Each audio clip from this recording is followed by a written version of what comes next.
after responsive design. But yeah, when there is an after, then for sure we also have a before. So please everyone, follow me, step with me into my time machine. Fasten your seatbelts. I want to take you with me back to the 1990s. Oh. To be exact and precise, actually to 1999. And from there, what changes happened in the last 20 years when it comes here to web design.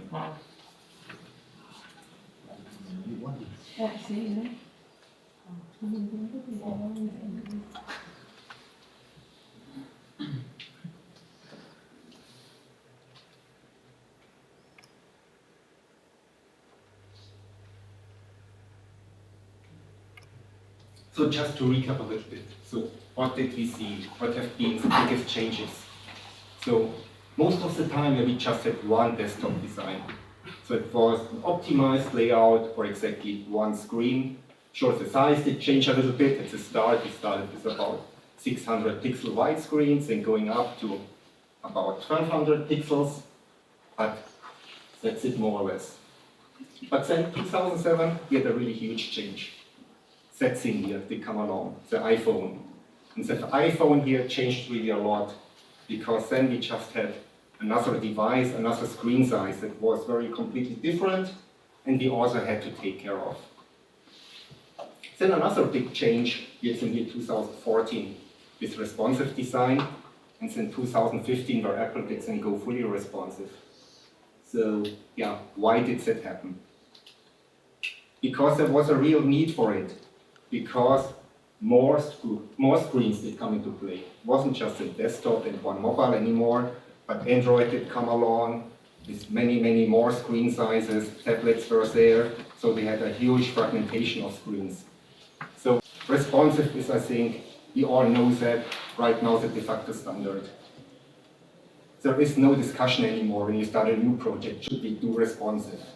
No, we just do responsive because it's the only real feasible way how to move forward. But responsive is difficult. It's not so easy to do, especially when using complex designs, complex layouts. Because in desktop, yeah, it was way easier. With exactly one screen to optimize for, you did know exactly how to work with it, you could exactly optimize for it. Now everything is super flexible. And what I now, today in the talk, want to take you with me, what I want to show you, is the experience we collected with real complex designs in the UBS projects in the last 5 years. And we, like Apple, also in 2014 started with going responsive. So, when talking about real complex designs, what are the complexifiers when you have a complex layout? For one, it's grids. You have to take care of. Second, images. And third, the content, the component layout. So how to deal with those. I will show that also on the example at UBS, how we started there. So that's the grid system you use, so the layout, having the 3 different breakpoints, 4 designs. And so more or less, yeah, really an easy layout. So with one N, I mean, it's really one case, more or less. It's always row after row. So doing the layout. And then here's an example when you have that component. Yeah, what do you use? Picture elements. So you have media queries and then select what image actually then to include. And then also building a grid. Using media queries. The important thing there is it's always in relation. You always look into how large the screen is, how large your browser is. That's always here. Your anchor point where you make the decisions. And as long as you don't get really complex with your layout, that works perfectly, and you just can really go along with that. Now how about if you get more complex? So higher complexity case where we have complexity of 2 ends, so more variation in there, not just row after row. Here again, looking at the example of UBS, going through all of the breakpoints. The interesting thing is here what you see on the right side. Because there now we have a variation. we can have now here an RFA, so right feature area, or we can't have it. And depending on that, the grid beside it will change. And now, yeah, you have to build the grid depending on the context. So the context is, do we have an RFA or don't we have one? And that must be evaluated somewhere. So they can either be done server-side. So that means we evaluate it directly there and then set specific CSS classes. But when we do it like that, for that specific case or at UBS, we end up with 79 CSS selectors we need in our style sheet to build the grid. Or we could also do a client-side. So if we do a client-side, we do there's evaluation. That means there we will concatenate CSS classes and then depending on that make decisions. That way we would end up with more classes, would then be 160 we need in our style sheet. In UBS we did go the way to do it server-side. It doesn't sound now like a big difference, it's more or less just a little bit less than 30 CSS selectors, but I will show you why it still can make a difference. First, images. As we use here also, we use the picture, has to be decided server-side. So client-side, we can't do there too much. We have the picture elements, there are media queries, and that's it. Then the image of the right size should get loaded and included on the page. How about the components? And there's a layout, so how we get there the content. In theory, that could also be decided server-side. But in reality, I don't think that's a real thing that you can go with. It just gets too complex. So you will there always go client-side. And now here it plays again in how complex your grid is. Because now, how you style the components, when you decide that in every component for every rule, you always have to make it in the context of the grid system. When your grid system is more complex, every time again, when you need to evaluate the context in your components, yeah, you will pay for it. But that were still quite the easy cases. Now let's come to the real interesting stuff. Now let's come to the real high grid complexity. So complexity of 3n or higher. So where we really nest side stuff into each other. But let's have a look. How can that look like? You have seen that image before. More or less we have the same base system. But what do I mean now with 3n complexity? So 1n, everything is super flat. You can see it row after row. That's easy. With 2n, we add more variations in it. So here we can have an RFA or not. Could in theory also be other cases, but at UBS it looked like that. Now 3n. Now we open here's the opportunity to again nest any grid into any other element. So now we open the door to many, many variations. So that was a request that did come from UBS, like they wanted to have more flexibility in the system. And I wasn't sure if that is doable, if that is something you want to go for, and what does it really mean for you. So we looked into it. So again, into grid, how would you build a grid like that? That's a good word. And second, images. So how do you then decide what images to load in what size? And second also, in third, how do you then deal with components in the correct layouts? Let's first come to the grid. So you have to do the against evaluation of the context. You've seen before, with 2n, we did do it server-side to save a few CSS classes. Here with 3n, you forget about server-side. It gets way too complex. That will never be manageable. So we have to do it client-side. If we now would just more or less take an out-of-the-box CSS grid system and by the book more or less just write it all down, we would need quite many CSS classes. Does any one of you want to make a guess how many it would need? 200. 200. Nearly there, more than 6,000.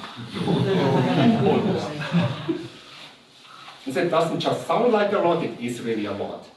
So if you just look a little bit back, Internet Explorer 8, for example, could just support 8,442 CSS selectors per CSS file.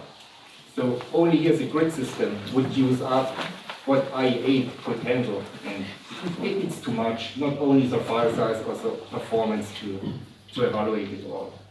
But the good news is we can optimize it by quite a lot. So Tony, do you want to make another guess? Optimize? 1,000. 200? Does anyone want to go lower? 75. 25. Not so much, not so much, but we can do it with 131, at least with the approach what we'll do here. Perhaps you could do better, but 131 is definitely doable, that you can build all of that flexibility here. And I think that's not so bad. So that was for us the point where we said, okay, from the grid system, we can move forward. I can perhaps also quickly show you how to do that optimization, so that you also have certain approach, what you can do and how to approach a problem like that. So like in general, also here we go mobile first. So we start here with the smallest breakpoint, and here just the key is that you don't create one CSS class and rule per cell, but really group stuff together and find similarities. So everything that behaves the same, you group together. So here, for extra small, that means everything behaves the same. So we need one CSS class and one selector in the CSS style sheet, and that's all what we need. Then moving on to small. We only have to take care here where grids change. Everything that's unchanged, it already works. So all the cells here, that relative still take 100% of the space. You don't have to deal with it, that still is okay. And then we only have to deal with stuff that changed. So again there, we can group that all in one group. So we need one more CSS class, one more selector, and we are fine. Then moving on to the next one, to medium. Here it gets a little bit more complicated, but still not super complicated. So we have here 7 more groups that we can group everything in. Great for CSS classes, selectors, we are good. Now looking at large, we are lucky, nothing changed. So in total, without going now in complexity into nesting, we just needed 9 CSS classes and 9 rules, and we have that system. If you now go into nesting, it would work exactly the same way. We don't have now the time to go through all of it, but I hope you got the idea. It's just important also in CSS file, put everything in the right order, how it should be, so that you don't have to add specificity to the CSS rules by additional classes. So here for all of that system, that we created here till 3M, you only need a concatenation of 2 CSS classes. And that's it. That's why also we can do it with 131 selectors then in total. With one exception. And that one that you see here, and that's also there a general rule of thumb. It is all quite easy, as long as when you go deeper into the nesting, as long as grid cells don't grow. And here, we have one case where it grows. And now it gets a bit complicated, because now you need one more nesting, and it gets a little bit ugly. But sure, it's still doable. It's just also what holds us back at UBS to, for example, get 4N, 5N, or unlimited nesting. But in theory, without that growth, would be quite easy to do. Because just naturally, it always gets lower. It always gets, grid cells always get smaller when you nest them. Usually don't grow if you don't have crazy cases like that one. But that's in general how to deal with grids. So we are done with it, that works. We could there give the green light. Now talking about images.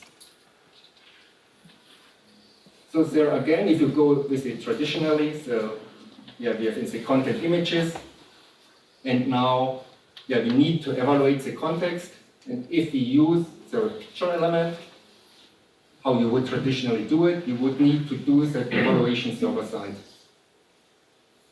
And there, how we had it before, in the 2N case, where we still did do it, we have 145 cases. That was manageable. but kind of also the limit, I think, what makes sense to handle before it gets too complicated. Now for our 3N case, we would have like 3,000 cases.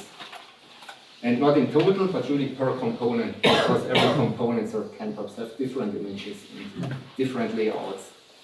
So that means that's not doable. We need to have a different approach. And the idea there was then to look into is, to come up with an idea to do it via JavaScript and so use the placeholders that you see here of images that we anyway already introduced because we wanted to close our lazy loading. At UBS, we had here placeholders that we wanted them to fill in the pictures. And now the idea is, and it's a quite simple one, just to more or less measure the placeholders, see how large they are, get perhaps also now additional input that you could measure like pixel density of the screen, but you could also take other factors in. And then just make a request to the server and request exactly set images of that size and bring them back again on the page. So quite simple solution, but like so often simple solutions are the best ones. As now it just takes you away to deal with breakpoints, with picture elements, to whatever, and makes a lot of decisions. Now here it's really very simple. You just measure out the placeholder, what you need, you load in and the image exactly of the size, and you're good. So very easy solution. That was our idea. We looked a little bit. Did anyone else already have the same? And actually, yes, there was. BBC did use the same approach. They did come up with a plugin that's open source, that's called Imager, and that's what we then used at UBS now since about 3 years. And I must say that works really well. It did take away lots of pain that we had before dealing with images, and specifically surfing images that actually exactly fit what you need. Because right now, we have always images that are exactly of the size, and that just saves you lots of kilobytes of unnecessary large images you're loading. Would I now still recommend to use the Imager plugin? Actually, no. Because, we are lucky. Because AEM now with the image component actually follows exactly the same approach. So if you use the core image component, you get exactly that behavior. As Adobe, I guess, figured out the same. That's just a nice thing to do. Now let's talk about the component layout. So here, just an example again from UBS, that's the podcast component. We have the two different layouts. So one when you have very limited space, one when you have more space. At UBS, we usually call that a compact and generous design. And when you have the really simple layout, usually you just work with breakpoints. Instead of like, okay, on smaller screens, you take the compact layout, when it goes into ML, larger breakpoints, you take the other one. But when you get some more complex, that's not sufficient. You need another deciding factor. And what we introduced there at UBS is to have set tables to make decisions always in the specifications. So we are adding here now to the breakpoints also columns, whereas the columns represent the full space of the page. So at UBS, we have a maximum of 24 columns available. That means that would be all of the page width. One would be just as the smallest fraction. And from there, we then just specify how much space do you need in what breakpoint to trigger what design. So how could you implement that? So you can go fully CSS. So how you mean that? You do it usually that you go mobile first. Again, you define everything.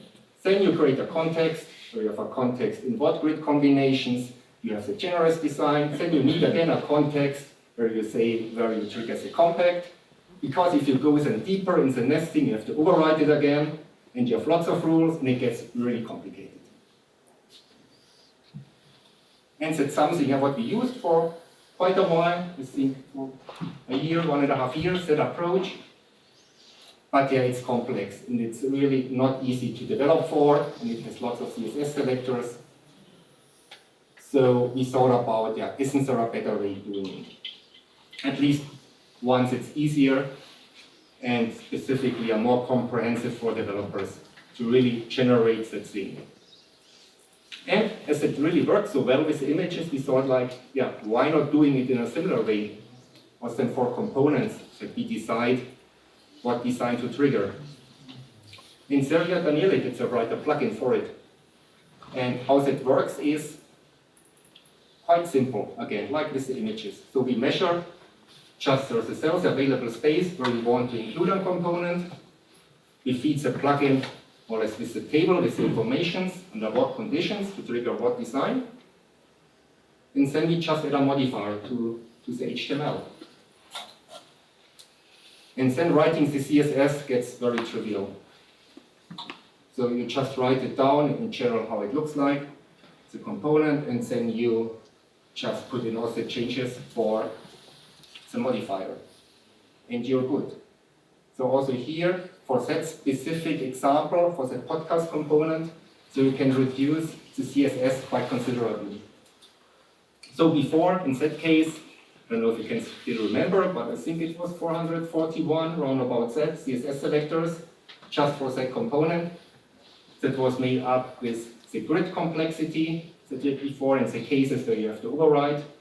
Now the complexity is more or less only one, because it's just a modifier that you have to take into consideration. In some cases, so we could break it down from 441 to 17.